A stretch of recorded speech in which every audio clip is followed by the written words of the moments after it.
ऑर्थोदैहिक क्रिया के अधिकारी तथा जीवित श्राद्ध की संक्षिप्त विधि। गरुड़ ने कहा, हे स्वामिन, इस संपूर्ण ऑर्थोदैहिक कार्य को संपन्न करने का अधिकारी कौन है? ये क्रिया कितने प्रकार की है? ये सब मुझे बताने की कृपा करें।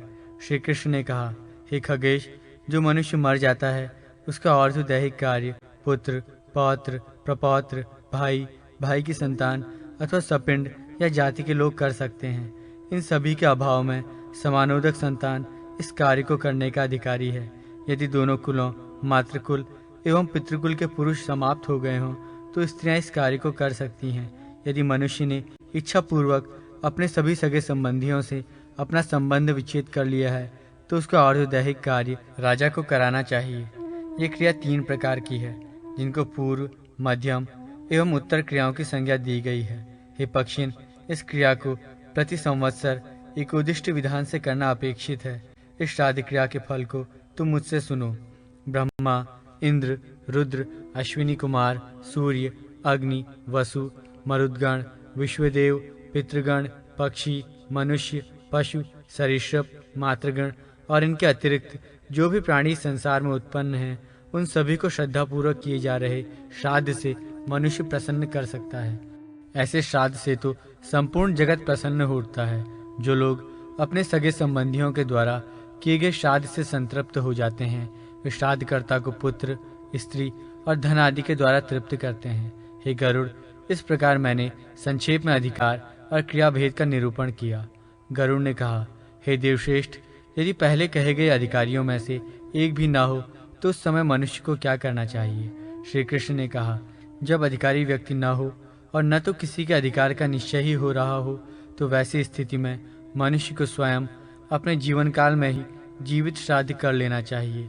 उपवास पूर्वक स्नान करके भगवान कृष्ण के प्रति आसक्त हृदय होकर मनुष्य एकाग्र मन से उस कर्ता, भोक्ता, सर्वेश्वर विष्णु की पूजा करे।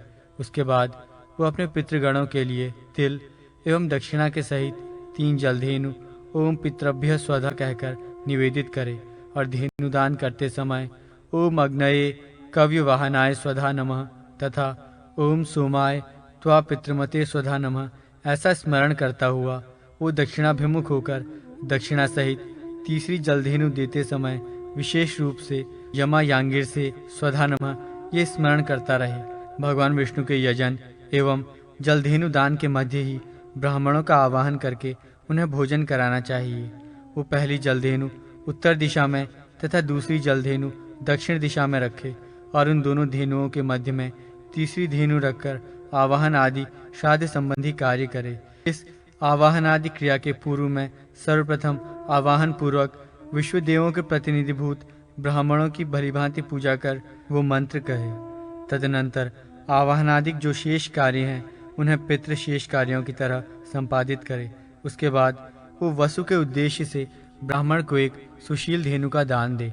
तत्पश्चात आग्नेय कोण में रुद्रदेव तथा दक्षिण दिशा में सूर्यदेव के निमित्त स्थित ब्राह्मणों को भी एक एक गाय देनी चाहिए तथा विश्व देवों के लिए तिलपूर्ण पात्र का निवेदन करे। तदनंतर ब्राह्मणों को अक्षयोदक दान करना चाहिए एवं ब्राह्मण ओम स्वस्ति इस प्रतिवचन से श्राद्धकृत्य की संपूर्णता का आशीर्वाद दें।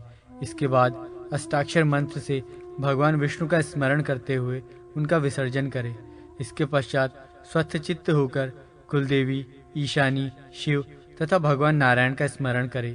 तदनंतर चतुर्दशी तिथि को सुगमता से उपलब्ध होने वाली श्रेष्ठ नदी के तट पर जाए, वहाँ वस्त्र तथा लौह खंडों का दान करे एवं ओम जितम ते इस मंत्र का जप करता हुआ स्वयं दक्षिणाभिमुख होकर अग्नि को प्रज्वलित करे। तदनंतर वो 50 कुशों से ब्राह्मी प्रतिकृति पुत्तल बना करके उसका दाह करे। इसके बाद शमशान में विहित होम करके अंत में पूर्णाहुति की क्रिया संपन्न करे। तत्पश्चात निरग्नि भूमि, यम तथा रुद्रदेव का स्मरण करे। हवन करने के बाद प्रधान स्थान पर उक्त देवों का आवाहन करना चाहिए। उसके बाद वो अग्नि में मूंग मिश्रित चरु पकाए। तदनंतर तिल तंडुल मिश्रित दूसरी चरु पकाए। ओम पृथिव्ये नमस्तुभ्यम इस मंत्र से प्रथम चरु निवेदित करे। ओम यमाय नमश्च इस मंत्र से यम को द्वितीय चरु निवेदित करे। ओम नमश्चाथ रुद्राय शमशान पते नमः इस मंत्र से शमशानपति रुद्र को निवेदित करे। उसके बाद श्राद्धकर्ता 7 नाम वाले यमराज के लिए निम्न मंत्रों से 7 जलांजलियां छोड़ी। ओम यमाय स्वधा तस्मै नमः, ओम धर्मराजाय स्वधा तस्मै नमः, ओम मृत्युवे स्वधा तस्मै नमः, ओम अंतिकाय स्वधा तस्मै नमः, ओम वैवस्वताय स्वधा तस्मै नमः, ओम कालाय स्वधा तस्मै नमः और ओम सर्व प्राणहाराय स्वधा तस्मै नमः। इसके बाद श्राद्धकर्ता, तुम सब अमुक अमुक गोत्र से संबंधित हो, ये तिलोदक तुम्हारे लिए हुए, ऐसा कहते हुए अर्घ्य पुष्प से युक्त 10 पिंड दान दे। उसके बाद उन्हें धूप, दीप, बलि, गंध तथा अक्षय जल प्रदान करे। उक्त 10 पिंडों का दान देने के पश्चात भगवान विष्णु के सुंदर सुभग मुख का ध्यान करना चाहिए। इस कृत्य को करने के बाद आशौच के अंत में प्रतिमास, मासिक श्राद्ध और सपिंडीकरण करना चाहिए। श्राद्ध चाहे अपने लिए हो या दूसरे के लिए, यही नियम है। शक्ति, आरोग्य, धन और आयु ये चारों अस्थिर होते हैं, अतः ऐसा जानकर जीवित श्राद्ध करना चाहिए। मैंने इस जीवित श्राद्ध के विषय में तुम्हें सब कुछ बता दिया है। राजा बभ्रुवाहन की कथा। राजा द्वारा प्रेत के निमित्त की गई अर्धदैहिक क्रिया एवं वृषोत्सर्ग से प्रेत का उद्धार। गरुड़ ने कहा, हे निष्पाप देव, आपने ये कहा कि जब मनुष्य की अर्धदैहिक क्रिया को करने वाला कोई न हो तो उस आद्य क्रिया को राजा संपन्न कर सकता है।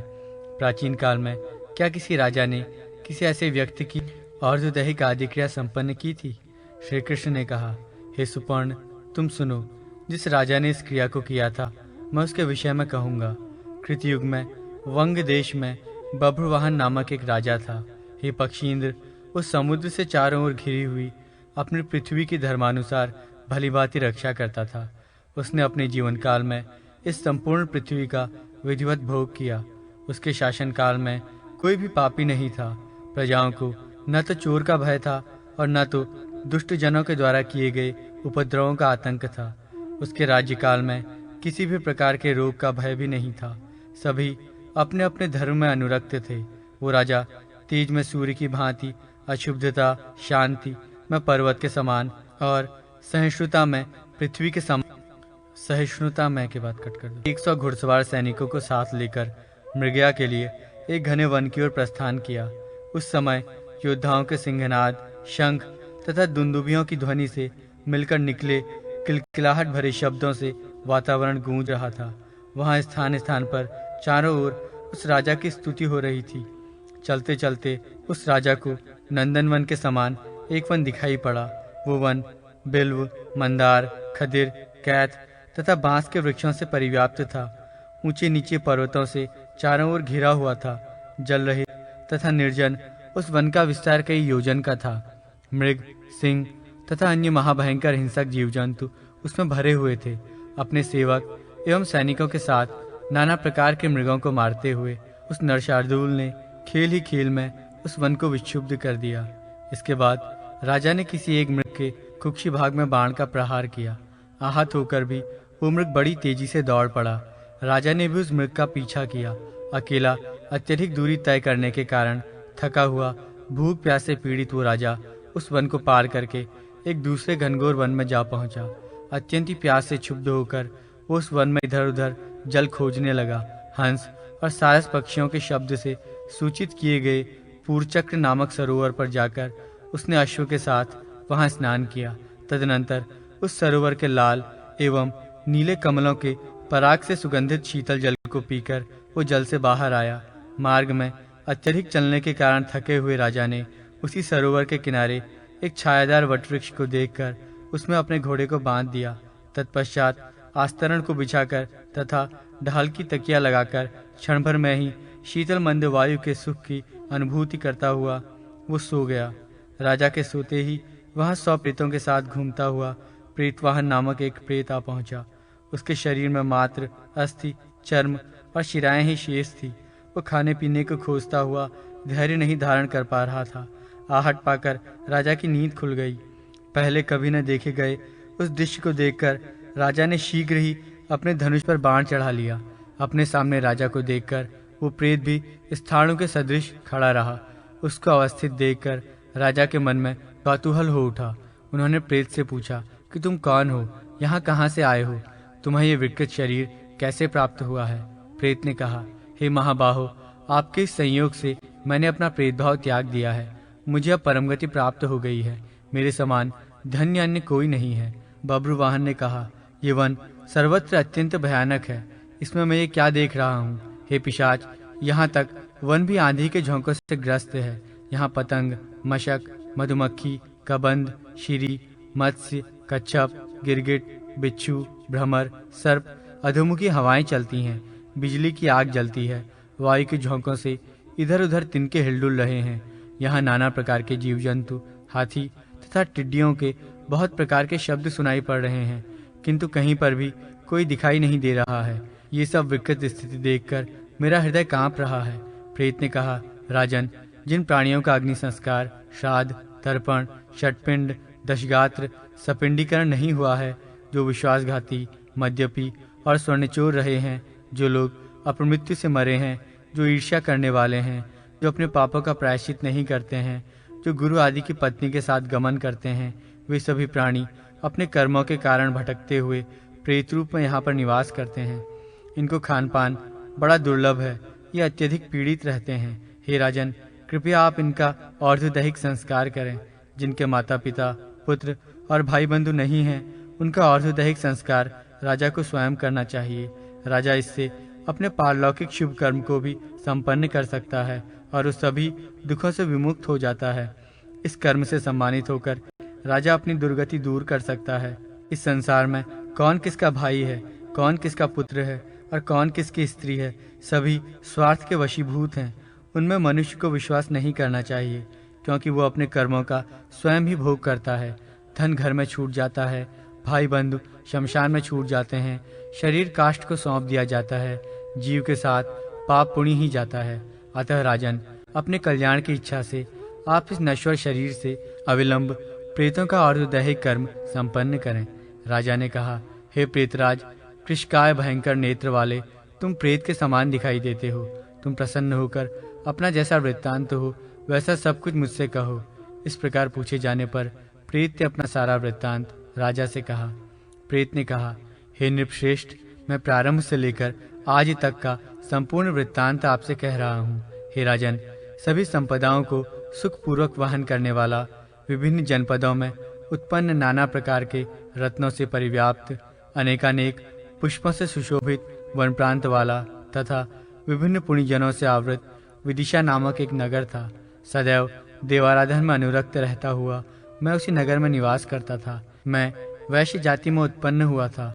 उस जन्म में सुदेव मेरा नाम था। मेरे द्वारा किए गए हव्य से देवता और कव्य से पितृगण संतुष्ट रहते थे। मैंने नाना प्रकार के दान देकर ब्राह्मणों को संतृप्त किया था। मेरा आहार विहार सुनिश्चित था। दीन, हीन, अनाथ और विशिष्ट सत्पात्रों को मैंने अनेक प्रकार से सहायता पहुंचाई थी, किंतु दैवयोग से वो सब निष्फल हो गया। मेरे न तो कोई संतान हुई, न कोई सगे बंधु बांधव हैं और न वैसा कोई मित्र ही है जो मेरा और्ध्वदैहिक कर्म कर सके। हे श्रेष्ठ राजन, उसी से मेरा ये प्रेतत्व स्थिर हो गया है। हे भूपते, एकादशाह, त्रिपाक्षिक, षाण्मासिक, वार्षिक तथा जो मासिक श्राद्ध होते हैं, इन सभी श्राद्धों की कुल संख्या 16 है। जिस मृतक के लिए इन श्राद्धों का अनुष्ठान नहीं किया जाता है, उसका प्रेतत्व अन्य सैकड़ों श्राद्ध करने पर भी स्थिर ही रहता है। हे महाराज, ऐसा जानकर आप मुझे इस प्रेतत्व से मुक्ति प्रदान कराएं। इस संसार में राजा सभी वर्णों का बंधु कहा गया है, इसलिए आप मेरा निस्तार करें। हे राजेंद्र, मैं आपको ये मणिरत्न दे रहा हूँ। जिस प्रकार मेरा कल्याण हो, मुझ पर कृपा करके आप वैसा ही कार्य करें। मेरे निष्ठुर सपिंडों और सगोत्रियों ने मेरे लिए वृषोत्सर्ग नहीं किया है, उसी से मैं इस प्रेतयोनि को प्राप्त हुआ हूँ। भूख प्यास से आक्रांत मैं खाने पीने के लिए कुछ नहीं पा रहा हूँ। उसी से मेरे शरीर में ये विकृति आ गई है। शरीर कृश हो गया है, इसमें मांस तक नहीं रह गया है। भूख प्यास से उत्पन्न इस महान दुख को मैं बार बार भोग रहा हूँ। वृषोत्सर्ग न करने के कारण एक कष्टकारी प्रेतत्व मुझे प्राप्त हुआ है। हे राजन, हे दया सिंधु, इसीलिए मैं प्रेतत्व निवृत्ति के निमित्त आपसे प्रार्थना कर रहा हूँ। आप मेरा कल्याण करें। राजा ने कहा, हे प्रेत, मेरे कुल का कोई प्रेत हुआ है, ये मनुष्य कैसे जान सकता है? प्राणी इस प्रेतत्व से कैसे मुक्त हो सकता है? ये सब तुम मुझे बताओ। प्रेत ने कहा, हे राजन, लिंग, चिन्ह विशेष और पीड़ा के कारण प्रेतयोनि का अनुमान लगाना चाहिए। इस पृथ्वी पर प्रेत द्वारा उत्पन्न की गई जो पीड़ाएं हैं उनका मैं वर्णन कर रहा हूँ। जब स्त्रियों का ऋतुकाल निष्फल हो जाता है, वंश वृद्धि नहीं होती है, अल्पायु में ही किसी परिजन की मृत्यु हो जाती है, तो उसे प्रेतोत्पन्न पीड़ा माननी चाहिए। अकस्मात जब जीविका छिन जाती है, लोगों के बीच अपनी प्रतिष्ठा विनष्ट हो जाती है, एकाएक घर जलकर नष्ट हो जाता है, तो उसे प्रेतजन्य पीड़ा ही माने।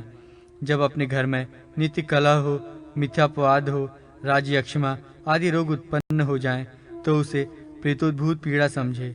जब अपने प्राचीन अनिंदित व्यापार मार्ग में प्रयत्न करने पर भी मनुष्य को सफलता नहीं मिलती है, उसमें लाभ नहीं होता है, अपितु हानि ही उठानी पड़ती है, तो उस पीड़ा को भी प्रेतजन्य ही माने। जब अच्छी वर्षा होने पर भी कृषि विनष्ट हो जाती है, व्यापार में प्राणी की जीविका भी चली जाती है, अपनी स्त्री अनुकूल नहीं रह जाती है, तो उस पीड़ा को भी प्रेत समुद्भूत माननी चाहिए। हे राजन, इस प्रकार की अन्य पीड़ाओं से आप प्रेतत्व का ज्ञान प्राप्त कर सकते हैं। हे राजेंद्र, जब मनुष्य वृषोत्सर्ग करता है तब जाकर वो प्रेतत्व से मुक्त होता है। आपका इस कार्य में अधिकार है, इसलिए कृपया आप मेरे उद्देश्य से वृषोत्सर्ग करें। आप इस मणिरत्न को ग्रहण करें, इसी के धन से मेरे लिए वृषोत्सर्ग करें। ये कार्य कार्तिक की पूर्णिमा अथवा आश्विन मास के मध्यकाल में करना चाहिए। हे राजन, मेरा यह संस्कार रेवती नक्षत्र से युक्त तिथि में भी हो सकता है। श्रेष्ठ ब्राह्मणों को निमंत्रित करके विधिवत अग्नि स्थापन तथा वेद मंत्रों के द्वारा यथाविधान होम करें। बहुत से ब्राह्मणों को बुलाकर इस रत्न से प्राप्त हुए धन के द्वारा उन्हें भोजन कराएं। ऐसा करने से मुझे मुक्ति प्राप्त हो सकेगी। श्री कृष्ण ने कहा, हे खगेश, इसके बाद राजा ने उस प्रेत से ऐसा ही होगा ये कहकर मणि ले ली। जो व्यक्ति धन ले लेता है वो भी उस दाता की क्रिया करने का अधिकारी हो जाता है। प्रेत विषयक इस प्रकार की वार्ता उन दोनों के मध्य जिस समय चल रही थी, उसी समय देखते ही देखते वहां घंटा और भेड़ियों की ध्वनि करती हुई राजा की चतुरंगिणी सेना आ गई। उस सेना के आते ही प्रेत अदृश्य हो गया। उसके बाद उस वन से निकलकर राजा अपने नगर चला आया। तदनंतर उसने कार्तिक मास की पूर्णिमा तिथि आने पर उस प्राप्त हुई मणि के धन से प्रेतत्व निवृत्ति के लिए विधिवत विषोत्सर्ग किया। हे गरुड़, उस संस्कार के पूर्ण होते ही वो प्रेत भी तत्काल सुवर्ण देह से सुशोभित हो उठा और उसने राजा को प्रणाम किया। तत्पश्चात उस राजा की प्रशंसा करते हुए प्रेत ने कहा, हे देव, ये सब आपकी महिमा है। इस प्रकार राजा के द्वारा किए गए उपकार के प्रति कृतज्ञता ज्ञापित करते हुए वो स्वर्गलोक को चला गया। जिस प्रकार राजा के द्वारा किए गए संस्कार से वो प्रेत अपने प्रेतत्व से मुक्त हुआ था, वो सब वृत्तांत मैंने तुम्हें सुना दिया। अब तुम और क्या सुनना चाहते हो?